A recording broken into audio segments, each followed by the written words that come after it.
अस्सलाम वालेकुम, कैसे हैं आप सब? उम्मीद आप सब खैरियत से होंगे। आप सबका वेलकम है गाइडेंस विद नाज़ में। तो जनाब आज बात करेंगे हम कि मैरिड डीएफ की हीलिंग डीएम की मैरिड लाइफ पर क्या इम्पैक्ट करती है, कैसा असर करती है, ये सारा कुछ जानेंगे हम आज की वीडियो में। ऐसा नहीं है कि जो डीएफ सिंगल हैं, मैरिड नहीं हैं, वो ये वीडियो नहीं देख सकती। वो भी ये वीडियो बिल्कुल देख सकती हैं क्योंकि कहीं न कहीं उन्हें भी हीलिंग की ज़रूरत होती है। अगर वो भी हीलिंग करती हैं तो उनके डीएम पर क्या इम्पैक्ट पड़ता है, ये इस बात को भी जो है वो कवर करेगा, ठीक है? लेकिन मोस्टली ये मैंने मैरिड डीएफ के लिए इसलिए बनाई है क्योंकि जो मैरिड डीएफ हैं वो ये समझती हैं कि हमारी सिचुएशन अलग है और जो सिंगल डीएफ होती हैं उनकी सिचुएशन अलग होती है। तो इस वजह से मुझे ये चीज़ मेंशन करनी पड़ती है कि ये मैरिड डीएफ के लिए मैं बात कर रही हूँ, लेकिन ये ऑब्वियसली सिंगल डीएफ के लिए भी हो सकती है, ठीक है? जनाब ट्विन फ्लेम जर्नी में मैरिड डिवाइन फेमिनाइन का अपनी हीलिंग पर काम करना सिर्फ उसकी पर्सनल ग्रोथ तक महदूद नहीं होता। जब डीएफ अपने अंदर के दर्द, गिल्ट और सप्रेस्ड इमोशंस को रिलीज़ करती है, तो उसका एनर्जेटिक इफ़ेक्ट डीएम पर भी होता है। चाहे डीएम फिज़िकली डीएफ से दूर हो, डीएफ की एनर्जी उसकी मैरिड लाइफ, डिसीजंस और इमोशंस को इन्फ्लुएंस करते हुए रिपल इफेक्ट क्रिएट करते हैं। ये प्रोसेस स्लो होता है लेकिन बहुत ही गहरा और पावरफुल होता है। चलिए थोड़ा और डीप समझते हैं। नंबर वन, डीएफ की हीलिंग से एनर्जेटिक पुल का ट्रांसफॉर्मेशन। जब मैरिड डीएफ अपनी हीलिंग शुरू करती है तो वो अपनी एनर्जी को डेस्परेट, नीडी और इमोशनली अनस्टेबल स्टेट से निकालकर ग्राउंडेड और काम बनाती है। इसका सीधा असर डीएम पर पड़ता है।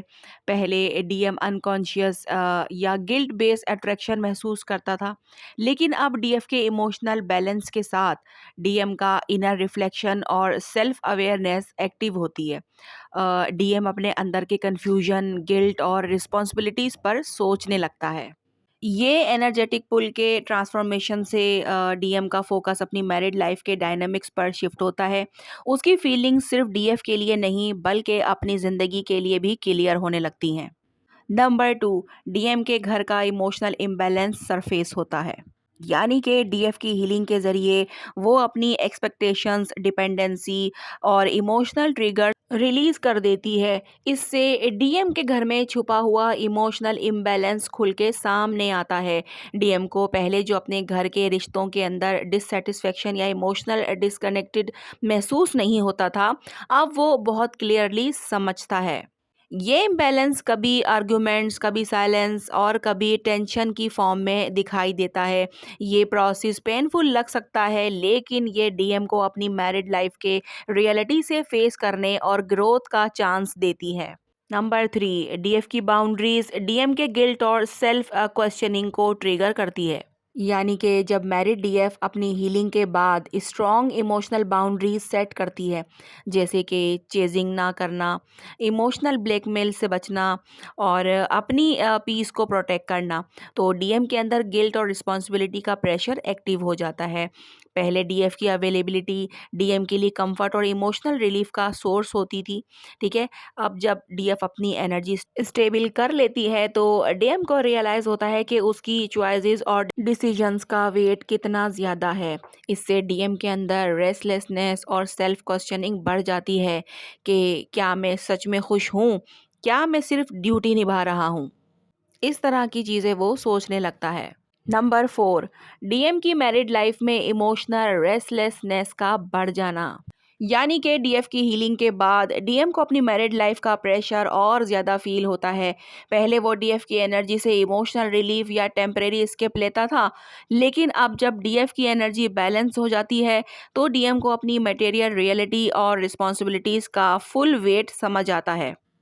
इससे डीएम घर के अंदर ज़्यादा डिस्टेंट, साइलेंट या इमोशनली अनअवेलेबल हो सकता है।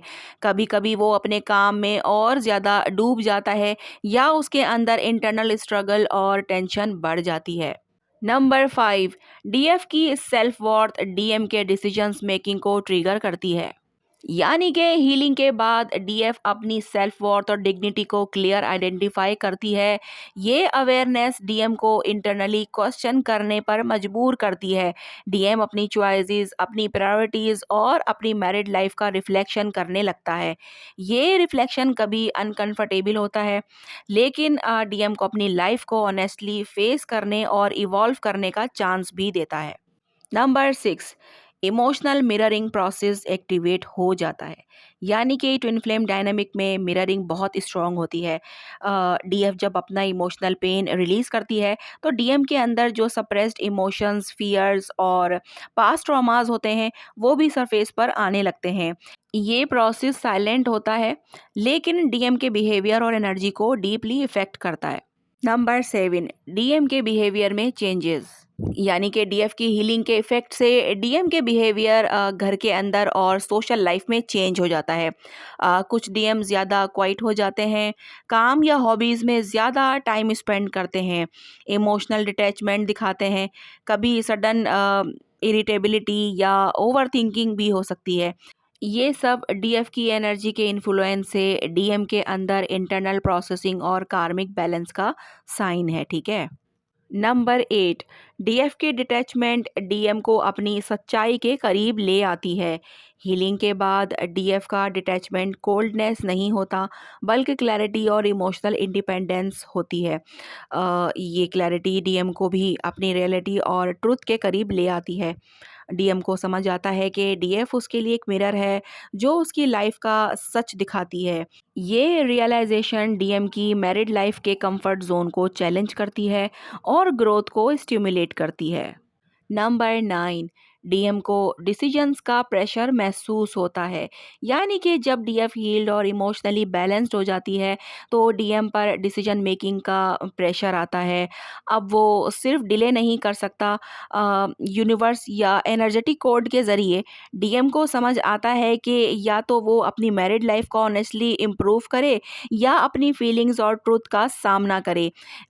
ये प्रेशर डीएफ की एक्टिव हीलिंग का इनडायरेक्ट इफेक्ट होता है। नंबर 10, हीलिंग का अल्टीमेट मतलब और आउटकम।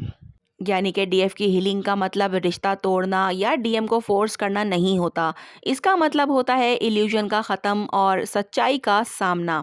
मैरिड डीएम चाहे आउटवर्डली कुछ ना करे लेकिन अंदर से वो अपनी लाइफ, डिसीजंस और फीलिंग्स के साथ कन्फ्रंट होता है।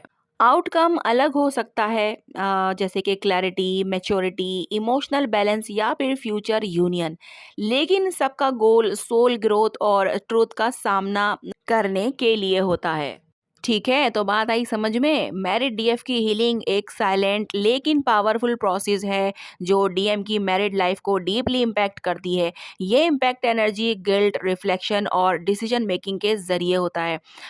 डीएफ अपनी इमोशनल इंडिपेंडेंस और सेल्फ वर्थ से डीएम के अंदर रिफ्लेक्शन और बेचैनी और क्लैरिटी क्रिएट कर सकती है। हीलिंग का मकसद पनिशमेंट नहीं बल्कि ट्रुथ और मैच्योरिटी और सोल ग्रोथ होता है। दोनों के लिए ये फेज ज़रूरी और ट्रांसफॉर्मेटिव भी होता है। तो जनाब, ये मैंने कुछ चीज़ें आपको बताई हैं यहाँ पर, और भी इसके बहुत ज़्यादा जो है इम्पैक्ट होते हैं, मगर यहाँ पर मैंने बेसिक जो है वो इम्पैक्ट बताए हैं कि क्या-क्या हो सकता है डीएफ की हीलिंग से डीएम की मैरिड लाइफ में, ठीक है? तो बेसिकली हीलिंग जो होती है वो ज़रूरी होती है, चाहे वो मैरिड डीएफ हो, चाहे वो अनमैरिड डीएफ हो। यानी कि जो मैरिड डीएफ है उसका डीएम अगर मैरिड है तो भी, और अगर जो डीएफ अनमैरिड है लेकिन उनका डीएम जो है वो मैरिड है तो भी, ये हीलिंग बहुत ज़्यादा ज़रूरी होती है। और आपके हीलिंग करने से जो है वो डीएम की मैरिड लाइफ पर क्या इम्पैक्ट पड़ सकता है ये भी मैंने आपको यहाँ पर बता दिया है। फिर भी कुछ ना समझ में आया हो या फिर कोई क्वेश्चन मन में उठा हो तो आप लोग कमेंट बॉक्स में पूछ सकते हैं, मैं बताने की पूरी कोशिश करूंगी। आज की वीडियो यहीं तक है, मिलते हैं हम लोग नेक्स्ट वीडियो में। अपना बहुत ज़्यादा ख्याल रखिएगा और मुझे दुआओं में याद रखिएगा। अल्लाह हाफिज़।